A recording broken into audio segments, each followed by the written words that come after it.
أعوذ بالله من الشيطان الرجيم بسم الله الرحمن الرحيم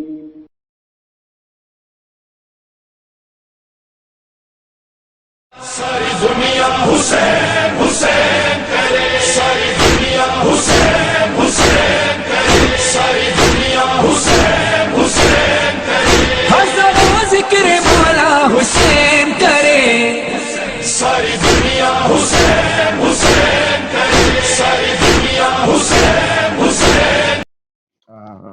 انبیاء کے حوالے سے تو میں پہلے انبیاء والا سوال کر لیتا ہوں۔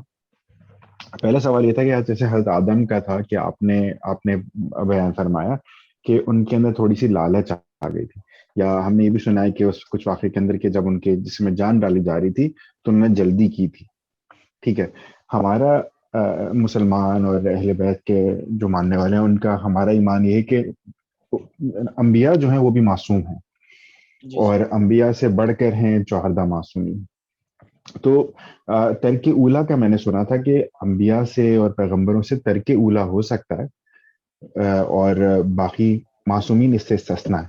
اگر اس پہ تھوڑی سی آپ وضاحت کر دیں کہ کیونکہ حضرت آدم کا آپ نے بتایا، اسی طرح حضرت موسیٰ کا تھا کہ ان سے جو ہے وہ غلطی سے ان سے مطلب ایک قتل ہو گیا تھا، انسان مر گیا تھا۔ تو اس کے بارے میں اگر آپ وضاحت کر دیں، ترک اولا، انبیاء اور ائمہ۔ جی، بسم اللہ الرحمن الرحیم۔ عصمت جو ہے اس کی دو قسمیں، عصمت صغریٰ اور عصمت کبریٰ۔ پنجتن پاک کے علاوہ دوسرے انبیاء کو جو عصمت حاصل ہے عصمت صغریٰ۔ عصمت صغریٰ مطلب یہ ہے کہ وہاں گناہ نہیں ہو سکتا، لیکن ترک اولا جو ہے وہ ہو سکتا ہے، جس طرح حضرت آدم سے ہوا ترک اولا، حضرت موسیٰ سے جس طرح آپ نے فرمایا، حضرت ابراہیم سے بعض موارد میں جو ہے وہ ترک اولا ہوا۔ اب یہ دیکھنا ہے کہ ترک اولا ہے کیا، اس میں اور گناہ میں کیا فرق ہے۔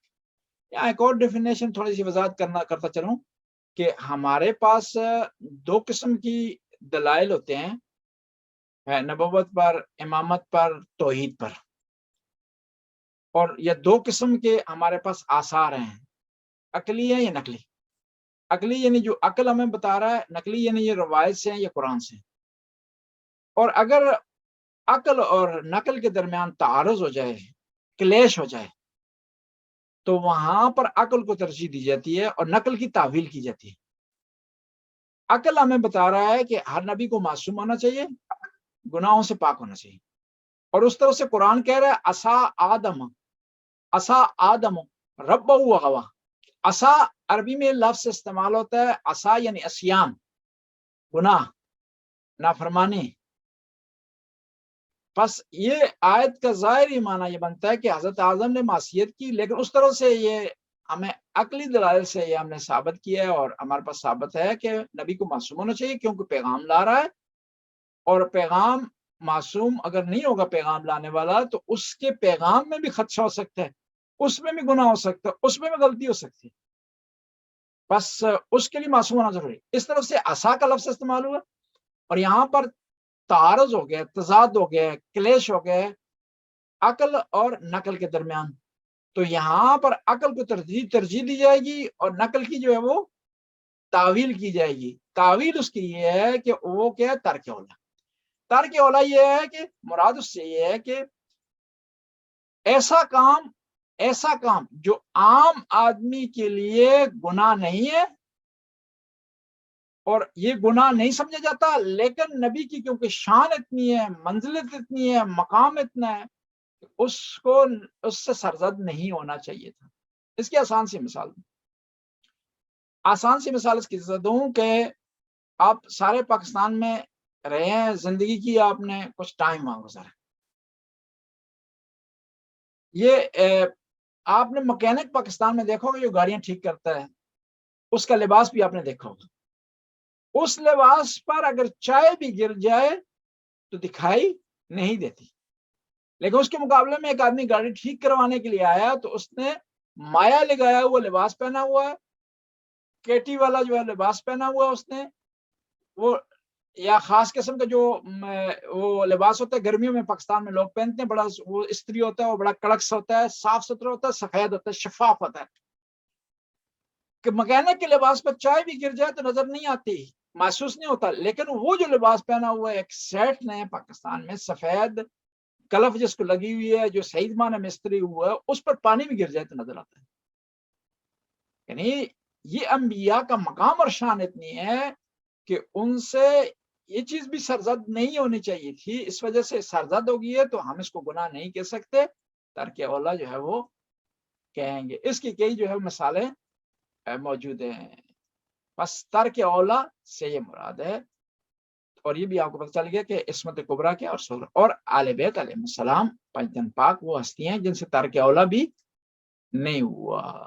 نبی کریم ہوں, بی بی پاک سلام اللہ علیہ ہوں, اسی طرح امام حسن و حسین ہوں. اور اب ہمارے پاس دلیل کیا ہے ان کے معصوم ہونے پر؟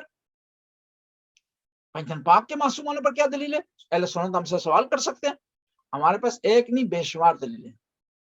آیا تطہیر دلیل ہے, حدیث ثقلین دلیل ہے, اور جو ایک ایک جو ہے پیغمبر کی احادیث ہے, من کنت مولا فہذا علی جن مولا, جس جس کا میں مولا ہوں اس کے علی مولا.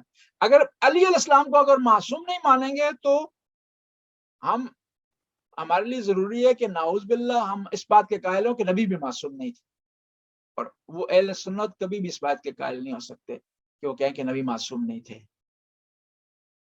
پھر جو ہے وہ پیغمبر نے فرمایا فاطمہ تو بدعۃ منی, فاطمہ میرے جگر کا ٹکڑا ہے, یعنی میرے بدن کیسا, اور پیغمبر کی بات میں مبالغہ نہیں ہو سکتا, اس میں مجاز نہیں ہو سکتا.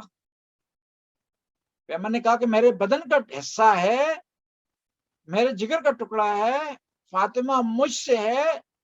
تو اگر بی بی فاطمہ کو معصوم نہیں مانیں گے تو نعوذ باللہ ہم اس بات کے قائل ہونا پڑے گا کہ نعوذ باللہ نبی بھی معصوم نہیں تھے. اور نبی کی عصمت پر اگر ہم کوئی حرف اٹھائیں گے تو پھر ہم اسلام جو ہے وہ اسلام سے خارج جائیں گے. امام حسین سے متعلق حسین منی وانا من الحسین, میں حسین سے ہوں, حسین مجھ سے ہیں. اگر امام حسین کی عصمت کے ہم قائل نہیں ہوتے تو پھر ہمیں جو ہے نبوت کی جو عصمت ہے اس کے بارے میں جو ہے وہ سوچنا پڑے گا, اور اگر سوچیں گے تو اسلام سے خارج ہو جائیں گے. خود اہل سنت میں نبی کی عصمت سے متعلق 3 گروہ ہیں, بنیادی طور پر 2 گروہ ہیں. اہل سنت کچھ کہتے ہیں کہ نبی جو ہے وہ نبوت کے اعلان سے پہلے معصوم نہیں ہے, نبوت کے اعلان کے بعد معصوم ہے. اور پھر جو کہتے ہیں نبوت کے اعلان کے بعد معصوم ہے, پھر 2 گروہ ہیں کہ نبی جو ہے وہ پیغام پہنچانے میں, اللہ کی وحی پہنچانے میں, اللہ کا قرآن پہنچانے میں, رسالت پہنچانے میں معصوم ہے. اس کے علاوہ جو پیغمبر کے ذاتی معاملات ہیں, دنیاوی معاملات ہیں, اس میں معصوم نہیں ہے. اصل میں مسئلہ کیا ہوا, ہم کہتے ہیں کہ نبی کریم اپنے ولادت سے لے کر وصال تک اس دوران ہر کام میں, ہر سلسلے میں, ہر پیغام میں, چاہے وہ ذاتی ہو, چاہے رسالی ہو, چاہے غیر, اس میں معصوم ہے. مسئلہ کیا ہوا؟ مسئلہ یہ ہوا ہے کہ کچھ لوگ نبی کی جگہ پر آ کر بیٹھ گئے اور کرتے تھے غلطیاں, اور اپنی غلطیوں کی توجیہ نہیں کر سکتے تھے, ان کو جو ہے جسٹیفائی نہیں کر سکتے, اس کا دفاع نہیں کر سکتے تھے. بجائے کہ خود غلطیوں سے بچے, انہوں نے کیا کہہ دیا کہ ہم نے غلطی کی, کوئی بڑی بات نہیں کی, بڑا گناہ نہیں کیا. نبی بھی نعوذ باللہ ایسی غلطیاں عیاذ باللہ کرتے تھے. بجائے کہ خود اوپر جا نہیں سکتے تھے, نعوذ باللہ کہ نبی کو نیچے لے آئے, کیونکہ وہ ایسی جگہ پر بیٹھے تھے جس جگہ پر نبی کریم بیٹھتے تھے, اور لوگوں کو ان سے وہی توقع تھی جو نبی سے توقع تھی.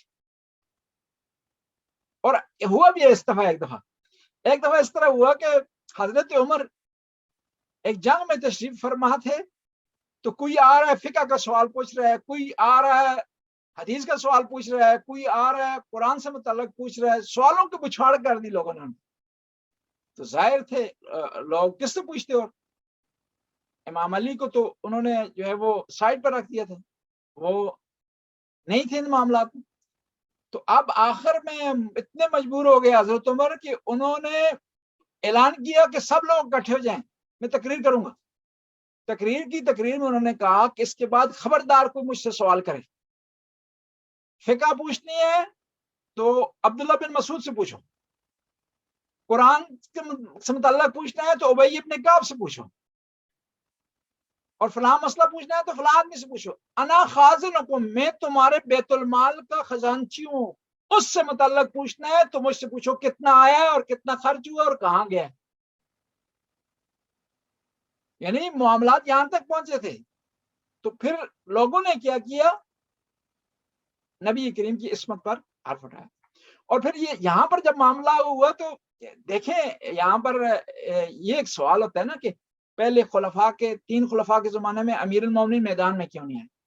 وجہ اس کی یہ تھی کہ پہلے 3 خلفاء ظاہری اسلام سے متعلق کھل کر کچھ چیز بیان نہیں کرتے تھے کہ علیہ السلام تلوار اٹھاتے، اور حتیٰ یہ ہے کہ لوگ اگر کرٹیسائز بھی کرتے تھے تو ان کو اس طرح جواب نہیں دیا جاتا تھا جس طرح امیر شام کے زمانے میں جواب دیتا تھا، جس طرح یزید کے زمانے میں جواب دیتا تھا۔ اس وجہ سے امیر المومنین جو ہے 25 سال خاموش رہے، اور امیر المومنین نے تلوار نہیں اٹھائی، اس طرح کھل کر کرٹیسائز نہیں کیا، اس طرح کھل کر میدان میں نہیں آیا۔ اور ایک یہاں بی بی فاطمہ زہرا سلام اللہ علیہ کی شہادت کے ایام بھی ہے، تو ایک واقعہ بھی عرض کرنا ضروری سمجھتا ہوں کہ ایک دفعہ امام علی گھر میں تشریف لائے، دیکھا کہ بی بی غمزدہ ہیں، پریشان ہیں، گویا کہ بی بی یہ کہہ رہی ہیں کہ ہمیں کوئی قدم اٹھانا چاہیے تاکہ پیغمبر کی جو میراث ہے وہ اس کی تشکیل نہ ہو سکے، وہ بچ سکے۔ تو وہیں اس وقت اذان کی آواز آئی، اذان کی آواز آئی تو امیر المومنین ارشاد فرمایا کہ یہ جو اذان کی آواز آ رہی ہے نا، اگر میں اٹھتا ہوں، تلوار اٹھاتا ہوں، کوئی قدم اٹھاتا ہوں تو یہ آواز بھی رک جائے گی۔ یعنی وہ لوگ جو کہ اعتراض کرتے ہیں کہ امیر المومنین نے بی فاطمہ زہرا سلام اللہ علیہ کا دفاع کیوں نہیں کیا، امیر المومنین نے تلوار کیوں نہیں اٹھائی۔ اور یہاں پر ایک اور نقطہ کا اضافہ بھی کروں، بعض اہل سنت ہم پہ اعتراض کرتے ہیں کہ امام علی گھر میں تھے اور ان کی زوجہ پر ظلم ہوا ہے تو امام علی نے دفاع کیوں نہیں کیا، ڈیفینس کیوں نہیں کیا، حالانکہ اپنی ناموس سے، اپنی عزت سے، اپنی فیملی سے دفاع کرنا واجب۔ اس کا جواب جو ہے 2 ہیں۔ پہلا اس کا جواب یہ ہے کہ اسلام کا شروع تھا، ابتدا تھی، پیغمبر گزر رہے تھے، حضرت سمیہ پر ظلم کر رہے تھے کافر، سمیہ جو والدہ ہیں عمار یاسر، اور ان کو نیزہ مار رہے تھے۔ تو نبی کریم رو گئے دیکھ کر اور ارشاد فرمایا کہ سمیہ صبر کرو، میں اگر اٹھتا ہوں بدلہ لیتا ہوں تو ہم 4-5 آدمی ہیں تو ہم سارے جو ہے مارے جائیں گے، اسلام یہیں رک جائے گا، آگے نہیں بڑھے گا، لہذا صبر کرو۔ اگر کسی کو امام علی پر اعتراض ہے تو پیغمبر پر بھی اعتراض ہے۔ جو جواب پیغمبر کی اس جو ہے وہ معاملے سے ہے، وہی جواب امام علی سے ہے۔ دوسرا یہ ہے کہ اہل سنت کا جواب کہ حضرت عثمان کا قتل ہوا ہے اور ان کو قتل کرنے سے پہلے ان کی بیوی کو قتل کیا گیا ان کی آنکھوں کے سامنے۔ ان کی زوجہ جو تھی نائلہ، جن کی انگلیوں کو اٹھا کر امیر شام نے ولولہ کیا، شورش کی اور لوگوں کو بھڑکایا، ان کی انگلیوں میں کٹ گئی تھی، تو ان کو قتل کیا حضرت عثمان کے سامنے۔ تو امام علی نے اگر دفاع نہیں کیا اپنی زوجہ سے تو حضرت عثمان نے دفاع نہیں کیا۔ اگر جو ہے وہ امام علی نعوذ باللہ، لوگ کہتے ہیں کہ وہ نعوذ باللہ یعوذ باللہ نقل کفر نباشت، کہ امام علی نے اپنی زوجہ سے دفاع نہیں کیا، نعوذ باللہ بزدل تھے، تو اگر وہ بزدل تھے تو حضرت عثمان نے کیا کیا، انہوں نے دفاع کیوں نہیں کی؟ یہ جو ہے وہ جواب امام علی نے دفاع اس لیے نہیں کہ ایک تو پیغمبر کی وصیت تھی کہ علی تو نے تلوار نہیں اٹھانی، نمبر 2 یہ ہے کہ اگر امام علی تلوار اٹھاتے تو انہوں نے پورا مدینہ اکٹھا کر لیا تھا، تلوار اٹھاتے تو وہاں یہ 4-5 آدمی جو اکٹھے ہوئے تھے امیر المومنین گھر میں سارے شہید ہو جاتے، تو آج تاریخ کسی اور زاویے سے نگاہ کرتی۔ آج جو لوگ بعض اوقات یزید کو میدان میں لے آتے ہیں، اس سے دفاع کرتے ہیں، اور لیکن کھل کر دفاع نہیں کر سکتے، اس کی وجہ یہی ہے کہ آل بیت علیہ السلام نے خدا کے حکم سے ایسی پالیسی اپنائی ہے، کسی کو موقع نہیں دیا، بلکہ